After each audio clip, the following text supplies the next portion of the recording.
Hello friends, welcome to Desert View Studio. In this video, I am showing you how to replace vacuum belt for Hoover Rewind 12 amp. Here I'm using a Phillips screwdriver to unscrew. There are a total of 6 screws.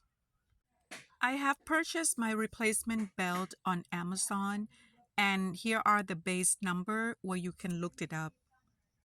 After removed the cover, make sure that you get rid of all the stuff that attached it on the rod and on the bristle.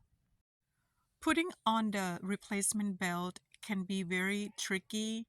This part requires time and patience. So start inserting the belt from the bottom as you are seeing here. And after that, you will slide the rod onto the top portion. And then you will put it in place.